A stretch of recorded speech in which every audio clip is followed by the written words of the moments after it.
Imagine stepping into the quiet solace of Mr. Rogers' porch on that final autumn evening, the fading sun casting long shadows across the familiar steps. You would expect soft tones and gentle reassurances, but behind that gentle facade lay a harrowing secret shared with only one person, his wife. Before his final breath, it was Mrs. Joan Rogers who carried the weight of an awful truth about Fred's private world, a truth she vowed to protect until now. Today, after years of silence, she breaks that vow, revealing the complexity behind the kindness that millions adored. What she shares will change the way you remember Mr. Rogers forever. Fred Rogers built an empire of empathy and compassion. For 33 seasons, his eponymous show offered children a refuge from fear and confusion. He taught toddlers about emotions, and toddlers felt seen. Parents found comfort in his steadfast presence amid cultural storms and shifting expectations. Yet at home, he wrestled with doubts that never reached the camera's lens, the demands of authenticity, the fear of misinterpretation, and the exhaustion that comes from pouring out unwavering kindness day after day. His legacy feels solid and reassuring, like a favorite sweater wrapped around your shoulders. But underneath that cozy reputation lay challenges that even Joanne kept hidden for decades. Joanne Rogers wasn't merely the host's partner. She was his confidant, his collaborator, and often his emotional anchor. They met at Rollins College in the late 1950s, Fred studying ministry, Joanne refining her piano skills. Their bond grew through shared values of service and creativity, forged in long campus nights filled with music and whispered dreams. She learned early to read the subtle signs of his fatigue, a pause in the melody when he played, a distant look returning to his eyes. Yet even then, Fred chose to carry his burdens alone, protecting Joanne from the weight of his private struggles. As his fame grew, so did the gulf between his public persona and the man she loved. Behind the scenes of the neighborhood of make-believe, Fred engaged in countless hours of character voices and gentle sketches, but rarely spoke of his own emotional costs. He believed that shielding children from adult anxieties was paramount.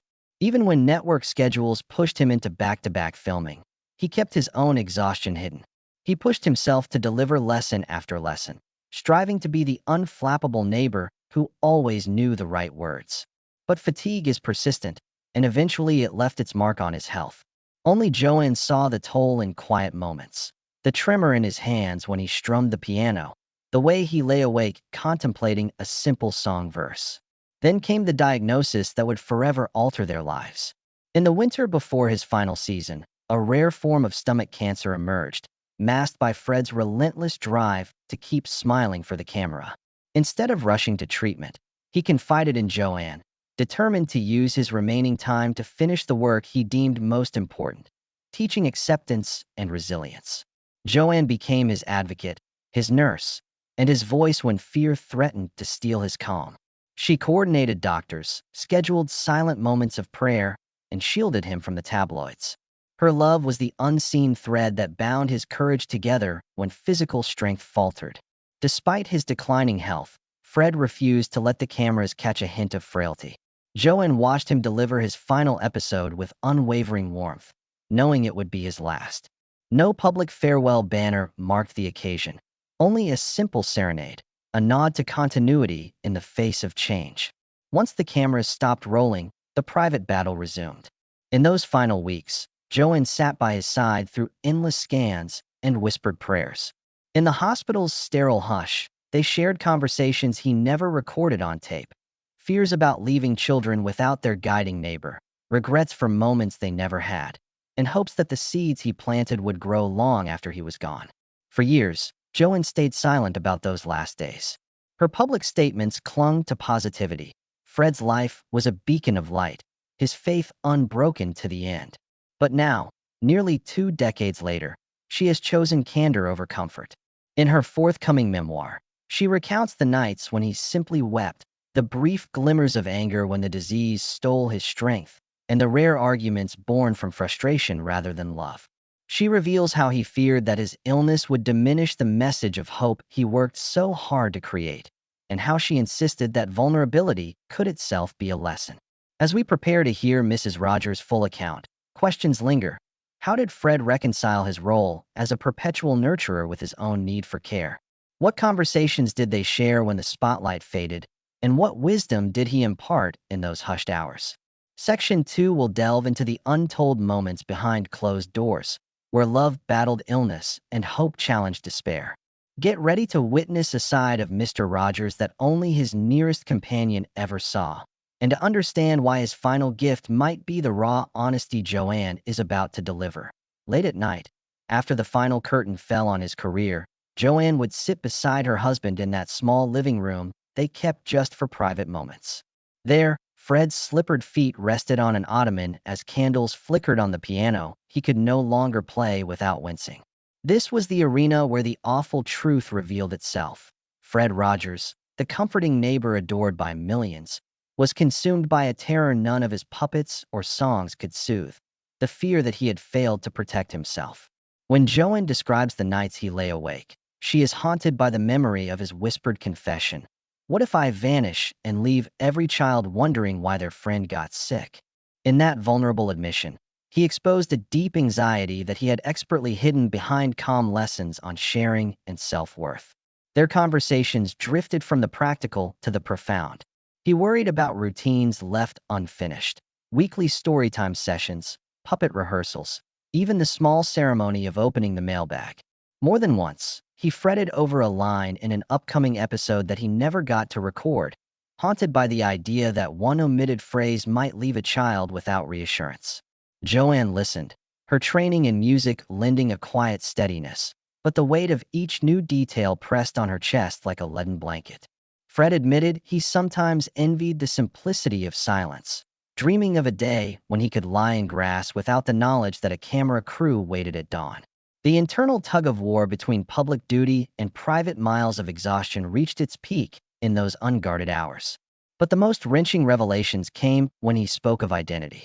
Fred confessed that beneath the sweater and gentle accent, he wondered if there was anyone left who remembered him as a man rather than a mentor. "They know Mr. Rogers," he said one evening, voice trembling. "But do they know Fred?" Joanne found him gazing at his reflection in the window, the twinkle in his eyes dimmed by self-doubt. He wrestled with the concept of legacy.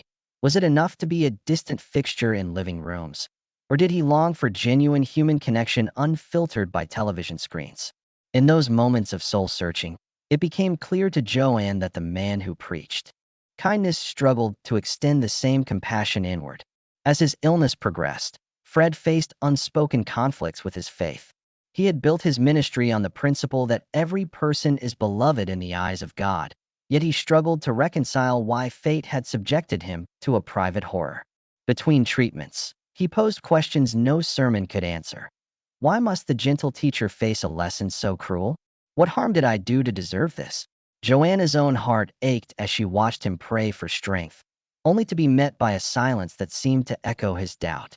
Together, they confronted the paradox of divine benevolence and human suffering in whispered prayers and tear-soaked pages of scripture. Inside hospital rooms, Joanne witnessed the toll of relentless positivity. Nurses and aides would comment on Fred's unwavering smile, unaware that he masked each stab of pain with a gentle quip. One night, when his four dripped too slowly, she found him scribbling a note to himself. "It's okay to complain. It's okay to cry." That admission, hidden beneath his well-practiced calm, was the most unexpected truth of all.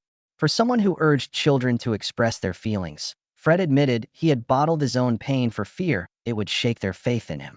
Joanne resolved then that she would carry his honesty forward, even if it meant dismantling the myth of perpetual serenity. Their private arguments were few but fierce. Joanne recounts a bitter quarrel over his refusal to rest. He insisted he needed to finish a script page, and she accused him of putting duty above dignity. He shot back that children deserved the best version of him, even if that left him vulnerable. In the hush that followed, neither spoke. Both felt the chasm between love and expectation crack wider. Only when tears slipped free did Fred reach out, burying his head against Joanne's shoulder, admitting at last that he was terrified of letting anyone down. It was a confession born of fear rather than pride, but it laid bare the tension at the heart of his life's work. When Joanne finally allowed these stories into the light, she did so with trembling resolve. She understood that Fred's public image, a man of infinite patience and kindness, was vital to hundreds of thousands of children. Yet she also recognized that complete silence about his humanity risked erasing the compassion he taught. In her forthcoming memoir, she reveals every detail from the quivering note in the hospital drawer to the arguments that ended in soft embraces rather than harsh departures. She has chosen to honor his legacy not by preserving myth, but by illuminating the full spectrum of his experience, reminding us that even our idols carry scars we cannot see. This awful truth, once confined to late nights and flickering candlelight, now steps into the open. Joanne's decision to speak is a radical act of love. She trusts that acknowledging Fred's fear and pain will not diminish the wonder he offered, but enrich it. In sharing the man behind Mr. Rogers, she invites us to understand that vulnerability is as powerful as virtue, and that the greatest lesson any neighbor can teach is to accept our own humanity, trembling hands and all. In the months leading up to her decision, Joanne found herself revisiting the very living room where so many private confessions had unfolded. One afternoon, she discovered a spiral-bound notebook tucked behind the piano bench, Fred's personal journal, never meant for publication. As she flipped through fragile pages, she realized this was the key. These unguarded entries captured the raw immediacy of his struggles, absent the comforting veneer of rehearsed television. In one passage, he described waking at 3 a.m. paralyzed by the fear that, despite all his lessons on self-worth, he might collapse under the weight of his own message. In another, he grappled with resentment toward executives who censored a more candid discussion of grief. Reading his words, Joanne sensed a responsibility not only to preserve his brilliance, but to honor the full person he was, flawed, fearful, yet unwaveringly compassionate. Still, the idea of sharing these pages terrified her. What if children lost faith in their gentle neighbor? What if media outlets twisted his doubts into scandal? For weeks, she wavered, torn between loyalty to Fred's memory and the growing conviction that honesty, even about fear, would deepen the impact of his life's work. Then a chance encounter cemented her purpose. At a charity luncheon, a young therapist approached and told her how his clients, children and adults alike, found solace in Mr. Rogers precisely because he always acknowledged complex emotions. He described a boy who watched this sadness episode over and over until he finally let himself cry. Fred taught us that acknowledging pain is the first step to healing, the therapist said gently. Imagine how powerful it would be to know he struggled with the same uncertainties. That moment crystallized everything for Joanne. Fred's authenticity wasn't confined to scripted kindness. It lived in honest struggle, and it was time the world knew. With newfound resolve, Joanne reached out to Fred's longtime producer, Bob Trow. She confessed her plan to publish a memoir woven from those vault-hidden journals, interlaced with fresh recollections of their final months together. At first, Trow hesitated, worried about network reactions and public misunderstandings. But after Joanne read aloud a passage where Fred wrestled with whether to step away from the show to save his health, Trow nodded. That choice defines him, he said. It's the heart of his legacy. He agreed to contribute an introduction explaining how Fred's internal debate shaped the final episodes, lending critical context that would guard against sensationalism. Next came the painstaking work of organization.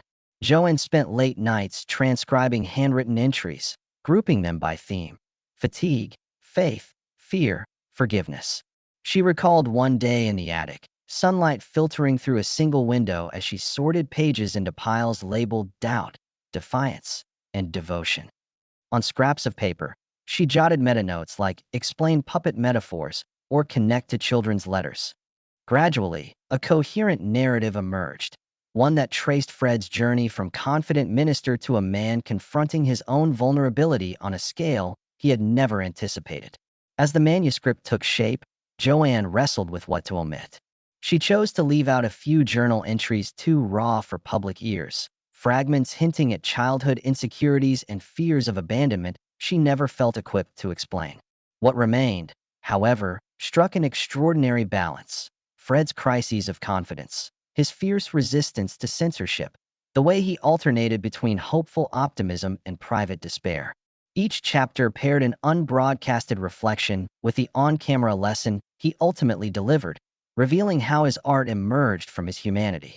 With the draft complete, Joanne approached a small literary imprint known for sensitive memoirs. The editor, moved to tears, promised to preserve Fred's gentle tone while ensuring the awful truths were presented with care. Advances were modest, but Joanne didn't seek profit. She sought authenticity. When peer reviewers expressed concern that revealing Fred's private fears might undermine his role as a beacon of comfort, Joanne stood firm. If we shy away from the fear, we lose the courage, she reminded them. With that, the project moved forward. Weeks before the release, Joanne invited a handful of Fred's closest friends to a private reading. In that candlelit room, voices trembled as they heard him question his own worth, then marvel at a child's letter that restored his faith. When the final page fell silent, one guest, a retired puppeteer, rose and said, "You've done the bravest thing. You gave us the real Mr. Rogers." Others agreed that this unvarnished portrait would teach a generation that courage isn't the absence of fear, but acting despite it. Now, as the publication date approaches, Joanne braces for reactions from a watching world. Will the public welcome this unfiltered glimpse into Fred's heart? Or will some recoil at the man behind the myth? One thing she knows for certain: this memoir, born of love and guided by truth, will redefine the way we understand Fred Rogers. It will remind us that even gentle neighbors carry hidden storms, and that the most profound comfort can come from knowing our heroes faced the same struggles we did. In the opening pages of Joanne's memoir, we're ushered back into the studios of WQED in Pittsburgh, the hush of cameras rolling, the soft glow of spotlights, and executives perched behind glass, last-minute script in hand. On those days, Fred's calming presence belied a secret tremor of anxiety. Joanne recalls one damp spring morning when Fred admitted to her, off camera, that he felt his hands shake. The scene called for a gentle story on bravery, yet he confessed to Joanne that he too wrestled with fear of his own mortality. Behind the set's cheerful facade, she slid him a handwritten note: "Your courage is ours." That quiet act of solidarity, never broadcast, now stands as proof of the private bond that sustained every public smile. Joanne's account also exposes other production secrets.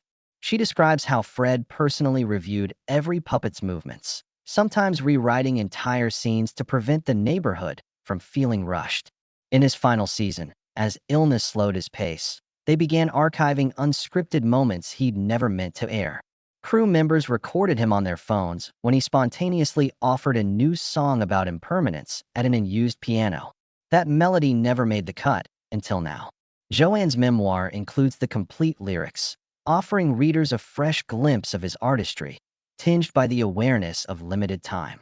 Perhaps most surprising is Joanne's portrayal of network resistance. She recounts a tense meeting with lawyers worried that revealing Fred's doubts might tarnish his legacy. Joanne stood firm. Fred's joy sprang from facing his emotions. Let the world share that journey. After months of negotiation, the network gave its blessing. Joanne even reproduces facsimile emails from executives expressing both concern and hope that this honest narrative would enrich his legend. In turn, production crews contributed archival tapes, puppeteer notes, and Fred's signature cardigans, so she could preserve them for posterity. Their gift underscored the profound respect he inspired behind the scenes.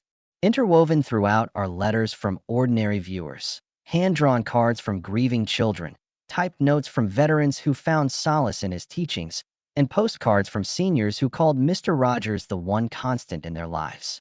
One teacher's letter describes how her nonverbal student smiled for the first time upon hearing Fred's quiet guidance. Joanne had safeguarded these letters for decades. By sharing them now, she illustrates how his private pain was inseparable from the comfort he gifted to others. A particularly poignant chapter revisits Fred's final Christmas. Joanne reproduces his tender family notes, verses about gratitude, penciled reminders to share extra hugs, and a festive letter to their young son, Jim. On Christmas Eve, he asked Joanne for a stroll through a silent park, pausing beneath a maple tree. He spoke of hope for the next generation and confessed his deepest desire: to be remembered not only as a gentle teacher, but as a loving husband and father. The authenticity of that exchange, revealed in her memoir, transforms the story from historical reflection into living testimony. Another revelation centers on early test screenings of rough-cut episodes. Joanne writes of cramped screening rooms where Fred leaned forward, whispering notes to himself. Calm, Fred. Calm. Her memoir quotes him verbatim, inviting readers into the crucible where his perfectionism met genuine vulnerability. These passages offer a rare view behind the curtain, showing how an icon faced his own self-doubt before every broadcast. As the publication date neared, anticipation rippled across newsstands and online forums. Joanne agreed to a few carefully chosen interviews, requesting that hosts read passages aloud so Fred's own cadence could guide the conversation. Even trade magazines paused their usual critiques to feature her reflections. On one public radio segment, Joanne recited Fred's private prayer, "Grant me peace to rest in your care." The moment left thousands of listeners in tears, proving that his message, now twice folded through television and memoir, still resonates with deep, urgent power. Among the memoir's most intimate treasures is the final voice memo Fred recorded on a bedside phone for their son, Jim. Joanne transcribes it in full. "Hello, my buddy. If you ever feel afraid, remember I'm right here," he said, voice quavering through tears. That recording, never meant for public ears, emerges as a centerpiece, reminding us that even the calmest neighbors carry tremors of fear. Joanne's choice to share it underscores her belief that the truest courage lies in speaking our deepest truths to those we love most. In the weeks before Fred entered hospice care, he made one last request, that Joanne preserve his journals of doubt alongside the books of hope he wrote for children. "Sow these seeds beneath autumn leaves," he whispered. Now, by publishing these entries unvarnished, Joanne fulfills that final wish. Her memoir stitches together studio backstage tales, private letters, and unpublished melodies into a tapestry of vulnerability and strength. As she writes in her closing lines, "Our heroes teach us not because they are perfect, but because they dare to be human." The morning Joanne's memoir hit bookstore shelves, news outlets scrambled to capture the story she'd carried in silence for so long. National newspapers ran front-page headlines insisting Mr. Rogers was human, while television anchors offered solemn reflections on the man who once felt immortal on screen. In bookstores from Seattle to Savannah, readers lined up to hold Fred's journals in their hands, tracing the careful loops of his pen and pausing at passages that revealed a man wrestling with his own vulnerability. Critics praised Joanne's honesty, calling the memoir a masterclass in balancing myth and reality, while some traditionalists worried it might shatter the comforting image of a childhood hero. For Joanne, the mixed reception mattered less than the conversations it sparked. Husbands reading to tearful partners, teachers incorporating new lessons on self-care, and therapists using Fred's own words to guide clients through their hidden fears. Across the country, mental health professionals and educators embraced the memoir as an unexpected resource. School counselors reported that students who once dismissed feelings of anxiety now quoted Fred's admission, "It's okay to complain. It's okay to cry," during morning meetings. Parenting blogs featured Joanne as a guest writer, adapting his late-night confessions into bedtime rituals that encouraged siblings to share their worries before drifting to sleep. In universities, psychology departments added Rogers' reflections on fear and faith to syllabi on grief counseling and emotional resilience. Conferences convened panels where Joanne spoke alongside pediatric psychiatrists, exploring how acknowledging one's own limits can become a foundational lesson in empathy. Even clergy invited her to speak about the intersection of faith and suffering, highlighting Fred's candid struggle as a testament to enduring hope. For adult fans who had grown up with Mr. Rogers on their living room floor, Joanne's revelations felt deeply personal. Emails poured in from people whose first tears had fallen over a television screen, now transformed by the knowledge that their gentle neighbor had stood where they stood. A woman in Philadelphia shared how she'd watched Sadness on repeat as a grieving child.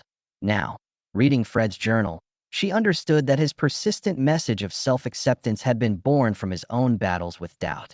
A former soldier wrote from Arlington, confessing that Fred's quiet prayers had been the only comfort during sleepless nights overseas. Local fan clubs organized community readings, pairing chapters of Joanne's memoir with group discussions and artwork contests that invited participants to express their own hidden emotions. Suddenly, Fred's legacy felt more alive, more immediate. Meanwhile, Joanne directed proceeds from the book into causes that mirrored Fred's lifelong mission. She launched the Rogers Family Foundation Fund, earmarking grants for under-resourced schools and children's hospitals committed to teaching emotional literacy. First donations included underwriting puppet-making workshops for young patients and supporting public libraries in flood-damaged towns eager to rebuild community programs. Through a partnership with mental health charities, the foundation sponsored grief support circles led by therapists who incorporated Fred's journals as discussion guides. Joanne also announced scholarships for aspiring children's show creators, ensuring that future hosts learned both the power of kindness and the importance of acknowledging their own humanity. In board meetings, she recounted Fred's final directives: sow these seeds beneath autumn leaves, and watched volunteers plant literal seed packets at healing gardens in every state. In the weeks that followed, a streaming platform unveiled a documentary titled Mr. Rogers, Behind the Cardigan, weaving Joanne's memoir with home videos, unheard melodies, and interviews with cast members who had never before spoken on camera. Viewers saw Fred pacing the set in quiet moments, scribbling notes to himself, sharing jokes with puppeteers that never aired. They heard the lullaby he composed during his last season, now revived thanks to Joanne's inclusion of its sheet music, and watched him laugh softly when Joanne teased that even composers needed permission slips. Critics lauded the film for its emotional depth, and audiences honored Joanne's gift, a rare depiction of an icon accepting his own imperfections. As public memory of Mr. Rogers entered a new chapter, educators, parents, and creators began asking themselves, what does it mean to truly care for one another if the caretaker also needs care? Joanne's memoir, and the wave of projects it inspired, reframed Mr. Rogers as a guide not just for children, but for any soul navigating fear and love. The awful truth of his private doubts became a rallying cry. If our gentlest voices harbor struggles, then acknowledging our vulnerabilities is the most radical act of compassion we can offer. With the world now aware of the man behind the myth, Joanne prepared to share even more. Stories that trace Fred's influence in communities he never knew he reached, and testimonies from people whose lives turned when they realized their hero had, too, felt small. In our final section, we will explore the enduring impact of her revelations and how they reshape not just the legacy of Fred Rogers, but the way we learn to embrace our shared humanity as the final chapters of Joanne's memoir settle into readers' hands. Her revelations continue to catalyze conversations in neighborhoods, schools, and living rooms, the very spaces Fred Rogers once sanctified with his gentle presence. Across the country, families gather not just to reminisce about sweater-clad blessings, but to share their own unspoken fears and to practice the emotional honesty he modeled behind closed doors. Veteran teachers have adapted lesson plans to include readings from Fred's private journal alongside puppet sketches, asking children to draw how they feel when they're frightened, uncertain, or sad. Local libraries host support groups where parents read aloud his words. It's okay to complain. It's okay to cry, transforming them into mantras that give permission for tears as well as laughter. In this way, Joanne's decision to lift the veil on her husband's final struggles has done more than humanize a cultural icon. It has ignited a movement toward greater vulnerability and shared strength. Meanwhile, mental health practitioners cite Fred's unguarded admissions as powerful tools for therapy. Counselors report clients nodding in recognition as they hear his fears mirrored in the journal's early entries. Adolescents, accustomed to projecting curated images online, find solace in the knowledge that even Mr. Rogers wrestled with self-doubt. Group therapists use his melody about impermanence, once tucked away in a dusty studio vault, to guide sessions on grief, aging, and resilience. At children's hospitals, puppet-making workshops funded by Joanne's Foundation encourage young patients to give voice to their anxieties, giving tangible shape to intangible emotions. The ripple effect is profound. By sharing the private man behind the public mentor, Joanne has equipped communities with new methods to address mental wellness alongside academic or medical endeavors. On college campuses, Fred's legacy takes on academic life. Psychology departments incorporate his reflections into curricula on emotional intelligence, asking students to compare televised episodes with the unbroadcasted journal passages. Seminar debates spark around the ethics of preserving myth versus exposing vulnerability. Education majors study his network negotiations as case studies in balancing corporate interests and creative integrity. At film schools, aspiring children's program creators analyze the documentary Mr. Rogers, Behind the Cardigan and Joanne's Memoir as dual blueprints for storytelling that honors both artistry and authenticity. In every lecture hall and campus cafe, his final lesson rings clearer than ever, that narratives shaped by truth carry more power than those polished into perfection. Beyond academia, Joanne's Foundation has catalyzed projects that echo Fred's dual commitment to kindness and realism. In partnership with public health agencies, the Rogers Family Foundation Fund sponsors Neighbors Who Care initiatives, teams who visit isolated seniors, bringing puppet shows alongside frank conversations about loneliness and loss. Community centers host intergenerational gatherings where adolescents and retirees share journal prompts derived from Fred's own diaries, discussing topics once taboo: fear of obscurity, fear of failing, fear of simply being human. These programs offer living proof that vulnerability can be a bridge rather than a barrier, uniting people across ages and backgrounds in shared humanity. Internationally, the memoir's message transcends language and culture. Translated editions of Joanne's book appear on bookstore shelves from Tokyo to Timbuktu, each accompanied by local roundtables exploring how vulnerability and grace manifest in diverse societies. In Mumbai, child psychology clinics adapt his storytelling methods into neighborhood outreach, integrating puppets with mindfulness exercises. In Stockholm, parent-teacher associations host film screenings of Behind the Cardigan, followed by discussions on work-life balance and emotional authenticity. From bustling metropolises to remote villages, Fred's private confessions have found universal resonance, a reminder that uncertainty is a common thread in every heart. For Joanne herself, the memoir's launch has been both cathartic and bittersweet. She speaks at foundation events, thanking donors who planted seed packets of trust and vulnerability at healing gardens across the nation.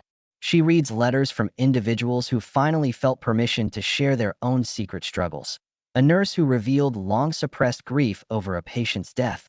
A teenage artist who painted her first self-portrait free of shame. A veteran who found words for nightmares once deemed unworthy of discussion. Each testimony affirms Joanne's decision to break her silence, that Fred's final gift to the world was not a polished sermon, but an open journal page, inviting readers to join him in the messy work of being human.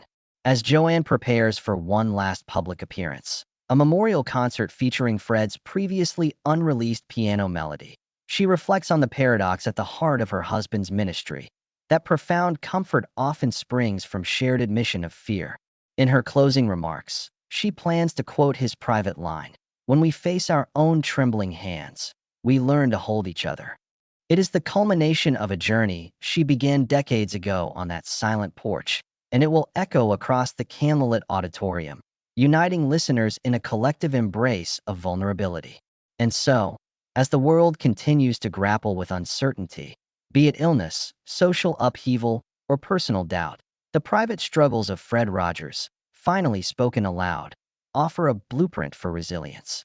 Joanne's memoir stands as a testament not only to her husband's enduring legacy, but to the power of truth to heal, connect, and uplift. In sharing the awful truth behind his serene smile, she reminds us that every heart holds shadows, and that kindness shines brightest when it acknowledges them.